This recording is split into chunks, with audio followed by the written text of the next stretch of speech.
আসসালামু আলাইকুম। স্বাগত জানাচ্ছি জান্নাতুল মারওয়া ট্রাভেল অ্যান্ড ট্যুর নিবেদিত সিআরএস নিউজের আজকের রাতের সংবাদে। সঙ্গে আছি আমি সাবিহা আক্তার। শুরুতেই থাকছে সংবাদ শিরোনাম। ডেঙ্গু ও চিকুনগুনিয়ার ঝুঁকি মোকাবেলায় মাঠে নেমেছে চট্টগ্রাম সিটি কর্পোরেশন। স্বরাষ্ট্র উপদেষ্টার পদত্যাগ দাবিতে শাহবাগ মোড়ে অবরোধ।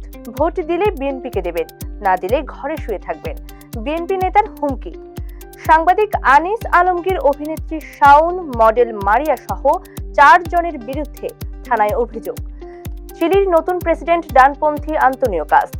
পিএসএল এর কারণে পেছাতে পারে পাকিস্তানের বাংলাদেশ সফর।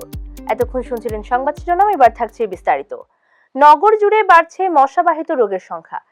ডেঙ্গু ও চিকুনগুনিয়ার ঝুঁকি মোকাবেলায় মাঠে নেমেছে চট্টগ্রাম সিটি কর্পোরেশন।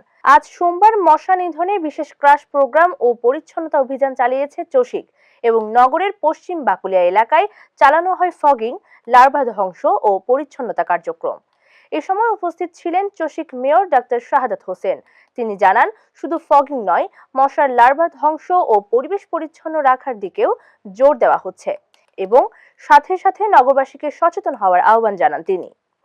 স্বরাষ্ট্র উপদেষ্টার পদত্যাগ দাবিতে রাজধানীর শাহবাগ মোড় অবরোধ করেছে জাতীয় ছাত্র শক্তি। আজ সোমবার বেলা 1:45টার দিকে রাস্তায় অবস্থান নেন তারা। এতে সেখানে যান চলাচল বন্ধ হয়ে যায়। ঢাকা 8 আসনের সম্ভাব্য সংসদ সদস্য প্রার্থী ও ইনকিলাব মঞ্চের মুখপাত্র শরীফ ওসমান বিন হাদিকে গুলি করে হত্যা চেষ্টার ঘটনায় জড়িতদের গ্রেফতার ব্যর্থতা এবং সার্বিক আইন শৃঙ্খলা পরিস্থিতির অবনতির প্রতিবাদে স্বরাষ্ট্র উপদেষ্টার পদত্যাগের দাবি তুলেছে আন্দোলনকারীরা।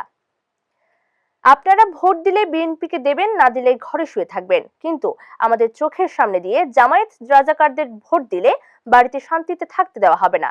ভোটারদের এমন হুমকি দেওয়ার অভিযোগ উঠেছে বিএনপির এক নেতার বিরুদ্ধে। বিএনপির ওই নেতার নাম মতিউর রহমান সাগর।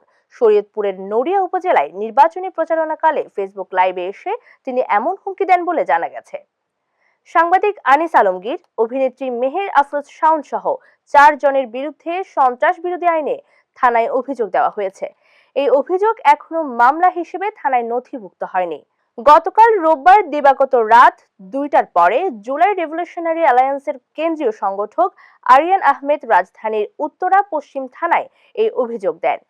চিলির প্রেসিডেন্ট হিসেবে নির্বাচিত হয়েছেন কট্টর ডানপন্থী নেতা হিসেবে পরিচিত হোসে আন্তোনিও কাস্ত। প্রায় সব ব্যালট গোনার পর ফলাফল বিশ্লেষণে দেখা গেছে কাস্ত 58% ভোট পেয়ে বামপন্থী জোটের প্রার্থী জেনেট জারাকে পরাজিত করেছেন। নির্বাচনী প্রচারণায় আন্তোনিও কাস্ত দেশ থেকে 3 লাখেরও বেশি অভিবাসীকে বহিষ্কার করার প্রতিশ্রুতি দিয়েছিলেন। পাশাপাশি চিলির উত্তরাঞ্চলীয় সীমান্ত বন্ধ করার, রেকর্ড মাত্রার অপরাধ নিয়ন্ত্রণে কঠোর হওয়ার এবং স্থবির অর্থনীতিকে পুনরুজ্জীবিত করার বিষয়েও ব্যাপক প্রচারণা চালান তিনি। পাকিস্তান সুপার লিগের 11তম আসরের উদ্বোধন ও ফাইনালের তারিখ ঘোষণা করেছেন পিসিবি চেয়ারম্যান মোহসিন নাকভি। 8 দলের ফ্র্যাঞ্চাইজি টুর্নামেন্টটি 2026 সালের 26 মার্চ শুরু হয়ে 3রা মে শেষ হবে। রোববার নিউ ইয়র্কের পিসিবি আয়োজিত রোড শোতে নাকভি এই ঘোষণা দেন। পাকিস্তানের গণমাধ্যমগুলো বলছে, পিএসএল এর কারণে পাকিস্তান দলের বাংলাদেশ সফরে পিছিয়ে যেতে পারে। এই ছিল আমাদের আজকের সংবাদ। পরবর্তী সংবাদ দেখার আমন্ত্রণ জানিয়ে আজকের মতো বিদায় নিচ্ছি। সবাই সুস্থ থাকবেন, নিরাপদে থাকবেন এবং সিআরএস নিউজের সাথেই থাকবেন।